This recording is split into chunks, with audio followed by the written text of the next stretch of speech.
रामकृष्ण हरी माऊली. काल सायंकाळी पंढरपूर विठ्ठल मंदिर मध्ये जे घडलं ते प्रत्येक भक्ताने एकदा अनुभवायलाच हवं. सायंकाळचं दर्शन म्हणजे फक्त दर्शन नाही, तो एक अनुभव असतो, एक शांतता असते. माऊली, काल सायंकाळी दर्शन घेण्यासाठी पंढरपूरला गेलो होतो बघा.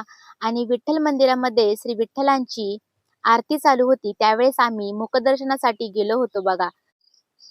मंदिरामध्ये दरवळणारा उदबत्तीचा वास आणि देवाला ओवाळणारी आरती आणि विठोबा राम कृष्ण हरी असं प्रत्येक माऊलीच्या मुखामध्ये असा गजर चालू होता बघा माऊली. हे सगळं एक वेगळाच अनुभव होता. एक अंगावर शहारा आला हे सगळं पाहून. आणि आरतीच्या वेळेस गेलो, फार भारी वाटलं, मनाला खूप प्रसन्न वाटलं. आणि आपले विठ्ठल असं कपाळाला चंदन लावलेलं, असं गजऱ्यांनी चंदन ओटी पूजेने असं सजलेलं आणि डोळ्यात एक वेगळं तेज बघा माऊली. आणि हे सगळं पाहून एक आलेलं डोळ्यात पाणी बघा माऊली. खूपच छान सायंकाळचं दर्शन असतं माऊली. तुम्ही कधी सायंकाळचं दर्शन कधी घेतले का? मला कमेंट मध्ये नक्की सांगा. आणि सायंकाळचं दर्शन म्हणजे फक्त दर्शन नाही हे म्हणतात काय ते चुकीचं नाही बघा माऊली. सूर्य मावळत असतो, मंदिरात घंटानाद सुरू असतो आणि त्यावेळेस विठ्ठल समोर उभे राहतात. इथे येणारा प्रत्येक वारकरी नुसतं दर्शन घेत नाही, तो स्वतःला विठ्ठलात विसरतो. तेथे कर माझी जुळती हे फक्त शब्द नाहीत, तो अनुभव आहे. सायंकाळच्या त्या शांत वेळेत जेव्हा तुम्ही विठ्ठलाच्या डोळ्यात पाहता, तेव्हा कळतं का हजारो लोक दरवर्षी इथे येतात. कारण पंढरी ही फक्त जागा नाही, ती अनुभूती आहे. तीच भूलोक वैकुंठ आहे. तर माऊली, आपलं पंढरपूर हे भूलोक वैकुंठ आहे असं आपण बऱ्याचदा ऐकलं असेल.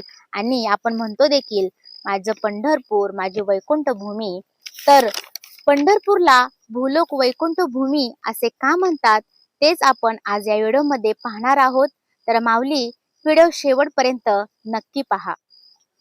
पंढरीचा महिमा शब्दात न सामावे, भूलोक वैकुंठ येथीची दिसावे. उभा आहे विठ्ठल भक्तांच्या वाटे, नाव घेताच धाव घेई माझा पंढरी नाथे. पंढरपूरला भूलोक वैकुंठ का म्हणतात? हे फक्त नाव नाही, यामागे एक खूप मोठं आध्यात्मिक सत्य दडले आहे माऊली. सर्वप्रथम वैकुंठ म्हणजे काय ते आपण समजून घेऊया. वैकुंठ म्हणजे विष्णू यांचं दिव्य निवासस्थान. असं मानलं जातं की वैकुंठात पोहोचण्यासाठी माणसाला अनेक जन्मांची साधना, तप आणि पुण्य लागतं. ते एक असं स्थान आहे जिथे दुःख नाही, चिंता नाही, फक्त आनंद आणि मनाला शांती आहे बघा माऊली. पण पंढरपूरचं वैशिष्ट्य इथेच सुरू होतं. इतर ठिकाणी भक्त देवाकडे जातात, परंतु विठ्ठल यांच्या बाबतीत देव स्वतः भक्तांसाठी उभे राहतात. हात कमरेवर ठेवून, विटेवर उभे राहून ते जणू सांगतात की मी इथेच आहे, फक्त तू ये. म्हणूनच पंढरपूरला भूलोक वैकुंठ म्हणतात. कारण जिथे वैकुंठात जाण्यासाठी जन्मांची तपश्चर्या लागते, तिथे पंढरपूरमध्ये साधा भक्त सुद्धा प्रेमाने नामस्मरणाने देवाला भेटू शकतो. इथे कोणताही भेदभाव नाही, श्रीमंत गरीब, जातपात कुठलाही फरक नाही. फक्त एकच गोष्ट लागते माऊली, ती म्हणजे खरी भक्ती. दरवर्षी लाखो वारकरी पंढरपूर वारी करतात. ते पायपीट करून विठ्ठल विठ्ठल म्हणत पंढरपूरला येतात. ही वारी फक्त प्रवास नाही, ही श्रद्धा, समर्पण आणि प्रेमाची जिवंत परंपरा आहे. पंढरपूर आपल्याला एक खूप मोठा संदेश देतं. देव दूर नाही, तो आपल्या भक्तीमध्ये, आपल्या नावात, आपल्या विश्वासात आहे. म्हणूनच पंढरपूर हे फक्त शहर नाही, ते पृथ्वीवरचं वैकुंठ आहे माऊली. जिथे देव स्वतः भक्ताची वाट पाहतो, ते ठिकाण भूलोक वैकुंठ नसतं तर मग काय असतं? ना पाहे तो जात, ना पाहे कुणाचा मान, भक्ती पाहून देतो तो प्रेमाचा दान.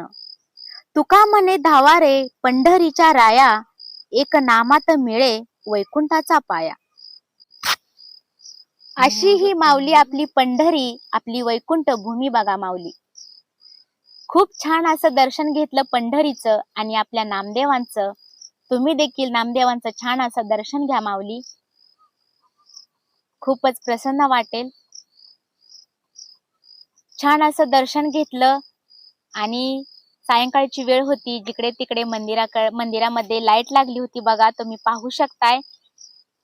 आणि माऊली, मला आवर्जून तुम्हाला सांगावंसं वाटतं की एकदा तरी सायंकाळचं दर्शन घ्या. तुम्हालाही कळेल वैकुंठ पृथ्वीवर कुठे आहे. तर कसा वाटलाय व्हिडिओ? लाईक करा, शेअर करा, सबस्क्राईब करा आणि कमेंट मध्ये विठ्ठल विठ्ठल विठ्ठल रखुमाई लिहायला विसरू नका माऊली. राम कृष्ण हरी, जय जय राम कृष्ण हरी.